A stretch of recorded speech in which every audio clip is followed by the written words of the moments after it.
নমস্কাৰ dry fruits আমি সকলোৱে খাই আহিছোঁ ড্ৰাই ফ্ৰুটছ আমি শিশুক কেতিয়াৰ পৰা দিব পাৰোঁ সেই বিষয়ে জনাটো দৰকাৰ কিয়নো ড্ৰাই ফ্ৰুটছ আমি শিশুক দিয়াটো সকলোৱে উপকাৰী বুলি গণ্য কৰোঁ আৰু সেইটো হয়ও যে ৰিচাৰ্চে প্ৰমাণ কৰিছে শিশুৰ ৱেইট গেইনৰ ক্ষেত্ৰত বা যিখিনি নিউট্ৰিশ্যনেল ৰিকুৱাৰমেণ্টছ আছে সেইখিনি লাভ কৰাৰ ক্ষেত্ৰত ড্ৰাই ফ্ৰুটছে এটা গুৰুত্বপূৰ্ণ ভূমিকা লয় গতিকে শিশুক ড্ৰাই ফ্ৰুটছ আমি কেতিয়াৰ পৰা দিব পাৰোঁ সেই বিষয়ে জানো হওক আৰু ড্ৰাই ফ্ৰুটছ দিয়াৰ ক্ষেত্ৰত শিশুৰ ক্ষেত্ৰত এটা বিশেষ সাৱধানতা ল'ব লাগে সেইটো প্ৰতিজন অভিভাৱকে জনা দৰকাৰ সেইটো বিষয়ে আজি মই এই ভিডিঅ'টোৰ যোগেদি আপোনালোকক উল্লেখ কৰিম যদি আপোনালোকে এই ভিডিঅ'টো ইউটিউবত চাই আছে তেতিয়াহ'লে প্লিজ ইউটিউব চেনেলটো ছাবস্ক্ৰাইব কৰি ল'ব আৰু যদি ভিডিঅ'টো ফেচবুক পেজত চাই আছে তেতিয়াহ'লে এই ফেচবুক পেজটো আপোনালোকে প্লিজ ফ'ল' কৰি দিব আৰু বেল বাটনটো দবাই দিব যাতে সকলোখিনি ন'টিফিকেশ্যন আপোনালোকে ভিডিঅ' আপলোড হোৱাৰ লগে লগে পায় আৰু সকলো ইনফৰমেশ্যনখিনি যাতে আপোনালোকে সময়মতে পায়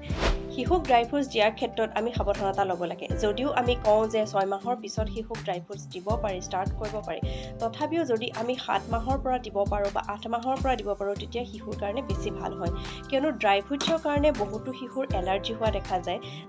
ডায়েৰিয়া ডিচেণ্ট্ৰি স্কিনত ৰেচেছ দেখিব পাৰে বা শিশু ইৰিটেবল হ'ব পাৰে পেট বিষাব পাৰে কান্দিব পাৰে তেনেকুৱা ধৰণৰ কিছুমান লক্ষণ যদি দেখা যায় তেতিয়াহ'লে সেইখিনি আমি এলাৰ্জিক ৰিয়েকশ্যন বুলি কওঁ আৰু শিশুৰ ড্ৰাই ফ্ৰুটছৰ ক্ষেত্ৰত যথেষ্টখিনি এলাৰ্জি ন'টিছ কৰা যায় গতিকে শিশুক জেনেৰেলি 7 মাহমানৰ পিছৰ পৰা অলপকৈ ড্ৰাই ফ্ৰুট ষ্টাৰ্ট কৰিব পাৰে ড্ৰাই ফ্ৰুট ষ্টাৰ্ট কৰাৰ ক্ষেত্ৰত আপোনালোকে এটা সাৱধানতা ল'ব যিটো প্ৰতিজন অভিভাৱকে ল'ব লাগে সেইটো হ'ল এবাৰত এটাহে ড্ৰাই ফ্ৰুট ষ্টাৰ্ট কৰিব লাগে আৰু ড্ৰাই ফ্ৰুট এবাৰ ষ্টাৰ্ট কৰি এটা ড্ৰাই ফ্ৰুট ষ্টাৰ্ট কৰি আপুনি 3 দিন কণ্টিনিউ কৰিব লাগে কণ্টিনিউ কৰিলে যদি একো প্ৰব্লেম নহয় মই আগতে উল্লেখ কৰাৰ নিচিনা যদি একো আপোনাৰ যিখিনি এলাৰ্জিক ৰিয়েকশ্যন যদি একো দেখা নাপায় তেতিয়াহ'লে সেই ড্ৰাই ফ্ৰুটছটো আপুনি কণ্টিনিউ কৰিব পাৰিব আৰু আফটাৰ 3 ডেজ আপোনালোকে বেলেগ এটা ড্ৰাই ফ্ৰুট ষ্টাৰ্ট কৰি একেধৰণে অবজাৰভেশ্যন আপোনালোকে কণ্টিনিউ ৰাখিব পাৰিব তেনেদৰে আপোনালোকে এটাকৈ ড্ৰাই ফ্ৰুটছ শিশুটোক ইণ্ট্ৰডিউচ কৰিব আৰু চাব যে শিশুটিৰ কিবা এলাৰ্জিক ৰিয়েকশ্যন হৈছে নেকি শিশুটিৰ কিবা অসুবিধা হৈছে নেকি এইখিনি সাৱধানতা যদি আপোনালোকে লয় তেতিয়াহ'লে শিশুটিৰ কাৰণে বহুতখিনি সুবিধা হ'ব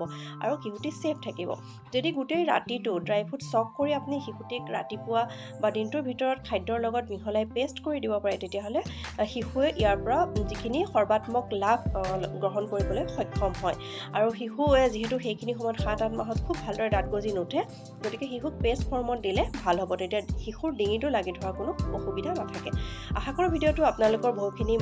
মনৰ ডাউট ক্লিয়াৰ কৰিলে যদি ভিডিঅ'টো আপোনালোকৰ ভাল লাগিল তেতিয়াহ'লে প্ৰতিগৰাকী অভিভাৱকৰ লগত প্লিজ শ্বেয়াৰ কৰিব যাতে সকলোৰে সুবিধা হয় থেংক ইউ ফৰ ৱাচিং